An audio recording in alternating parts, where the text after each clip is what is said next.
Hello viewers, I am Dr. SGV Satya from Satya Unani Healthcare, Hyderabad. आज हम यूनानी medicine में एक ऐसे स्पेशल फ्रूट के बारे में जानेंगे जिसको हम लीची कहते हैं। लीची तो बार बार हर जने हर इसके सीजन में यूजुअली देखते ही रहते हैं। अब तो सीजन चल रहा है तो बहुत सारे मंडियों में दिखता ही रहता है। मगर कितने लोग ये लीची को खा रहे हैं? कितने लोग? बहुत कम लोग।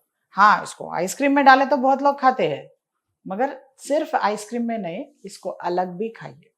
और खासकर डायबिटिक पेशेंट्स जितने भी लोग हैं, वो लोग अगर इस लीची को बार बार अगर हर रोज सुबह दोपहर शाम ऐसा टाइम लेके एक 5 से लेकर 10 लीची जब भी उसके मौसम में खाएंगे तो उनके डायबिटिक लेवल्स भी कंट्रोल में रहते हैं। सिर्फ ये फ्रूट नहीं, इसका सीड भी दवान हमारे यूनानी मेडिसिन में यूज होता है। डायबिटिक पेशेंट्स में जिनको बहुत ही अनकंट्रोल्ड डायबिटिक लेवल्स रहते हैं, उनको इस लीची के सीड का पाउडर भी दिया जाता है, ओनली अंडर डॉक्टर सुपरविजन। सिर्फ यूनानी डॉक्टर के सुपरविजन में ही ये दवा लेना चाहिए, क्योंकि कभी कभी हाइपोग्लाइसीमिया होके उनको बहुत ज्यादा उनको प्रॉब्लम भी हो सकता है, शुगर लेवल्स डाउन हो सकते हैं, तो इसीलिए उसी के हिसाब से ये लेना चाहिए। तो इस लीची के बारे में आज हम और थोड़ा जानकारी ज्यादा लेंगे कि ये लीची से क्या क्या फायदे हो सकते हैं, और खासकर डायबिटिक पेशेंट्स में ये बहुत ज्यादा हेल्पफुल है। और कार्डियक पेशेंट्स यानी हार्ट के जितने भी मरीज हैं, उन हार्ट के मरीजों को भी इस फ्रूट से बहुत ज्यादा फायदे हैं। तो ये जरूर खाइए लीची। अब की बार जब भी मार्केट में मिलेगा तो जरूर लीजिए। खासकर ये साउथ और साउथ ईस्ट एशिया में ज्यादा मिलता है, और अपने इंडिया में उत्तर प्रदेश में बहुत ज्यादा मिलता है ये। तो उत्तर प्रदेश अगर कोई जा रहे तो लीची ला लीजिए, लाके इसको आप प्रिजर्व भी कर सकते हैं। इस लीची के बारे में अब नेक्स्ट और ज्यादा जानकारी लेंगे। तो इस लीची के बारे में जानकारी लेने से पहले, ये लीची ज्यादातर चाइना में ज्यादा इसका ग्रोथ ज्यादा देखा जाता है, तो इसीलिए इसका साइंटिफिक नेम देखा जाए तो लीची चाइनेंसिस है इसका। इस लीची को खासकर एंटी डायबिटिक के तौर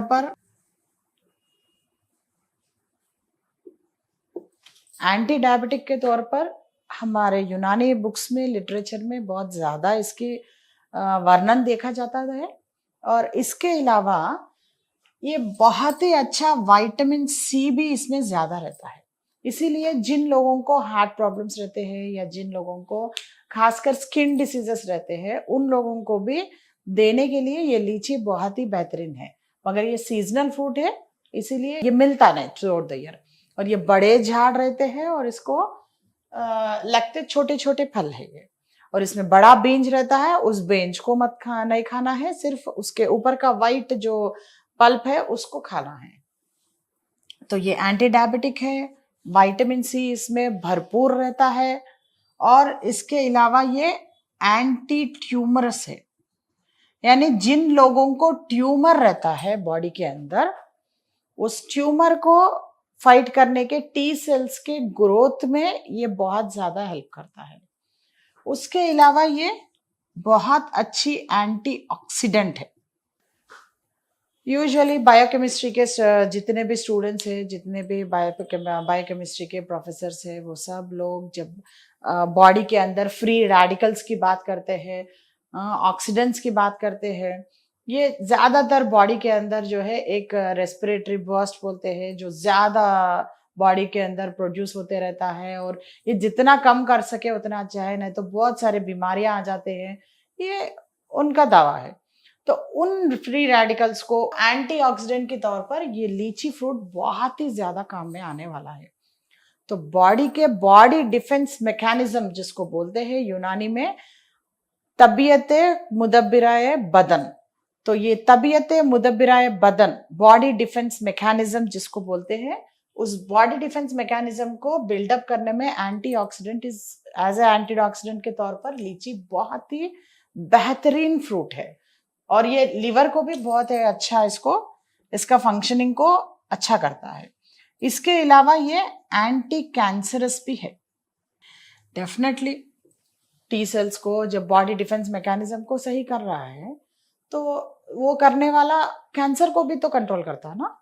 तो इसीलिए ये कैंसर पेशेंट्स में अगर हर रोज ये 5 से लेकर 10 लीची अगर खाएंगे, तो उसके बाद आपके कैंसर सेल्स की ग्रोथ को जो है कंट्रोल कर सकते हैं।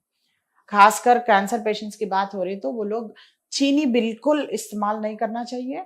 चीनी बंद करके के ये लीची अगर इस्तेमाल करेंगे, ऐसे फ्रूट्स ज्यादा लेंगे, तो उनका कैंसर ग्रोथ भी वहां पर स्टेबल हो जाएगा और दवाओं से, वो यूनानी दवाओं से फिर वो रिवर्सिबल भी हो जाता है। कार्डियक डिसीजेस में भी ये बहुत ज्यादा हेल्प होता है। खासकर मायोकार्डियल इन्फेक्शन जिसको बोलते हैं, जिसमें इन्फेक्शन ज्यादा रहता है, जिसमें जो भी ऐसे इन्फ्लेमेटरी कंडीशंस जो भी रहते हैं, उनमें भी ये बहुत यूज होता है। और सोरियासिस जैसे डिसीजेस जो रहते हैं, जो स्किन डिसीजेस वाले रहते हैं, उनके बॉडी डिफेंस मैकेनिज्म अगर बढ़ाना है, तो तब भी ये लीची बहुत यूज होता है। और बच्चों में खासकर जो बार बार मार लगाते रहते हैं और उनके बॉडी के एंटी इन्फ्लेमेशन या कुछ भी ऐसा बार बार छींके, बार बार जो भी ऐसे चीजें आते हैं, उन सबको भी नॉर्मल पे लाने का ये बहुत ही बेहतरीन फ्रूट है। तो इतनी अच्छी फ्रूट और इतने अच्छे फ्रूट के अंदर सीड इतने सारे जब यूनानी मेडिसिन में मौजूद है, और नेचर ने हमको इतने सारे वंडरफुल फ्रूट से जब वो अपने ऊपर मेहरबान है, तो क्यों ना हम इन फ्रूट्स को अच्छी तरह उनकी जानकारी देख के, हम इससे पहले इवन आलू बुखारा के बारे में भी बताए थे इस चैनल में। सुमन टीवी वालों को हम खास कर थैंक्स कहना चाह रहे हैं कि हमको फिर मौका दिए कि इस वंडरफुल फ्रूट लीची के बारे में भी हम आपको इस तरह से आपको आपके सामने आके पेश करें। हम इतनी वंडरफुल फ्रूट जो इवन डायबिटिक पेशेंट्स में भी यूज हो रहा, तो डायबिटिक पेशेंट्स प्लीज पूरे फ्रूट्स अच्छा खाइए और अच्छा सेहतमंद रहिए। और खासकर बच्चों को और बूढ़ों को जिनमें बॉडी डिफेंस मैकेनिज्म बहुत कम है, उनको ये फ्रूट अच्छा खिलाइए और खा के अच्छा सेहतमंद रहिए, तंदुरुस्त रहिए। यही हमारी ख्वाहिश है। Thank you so much.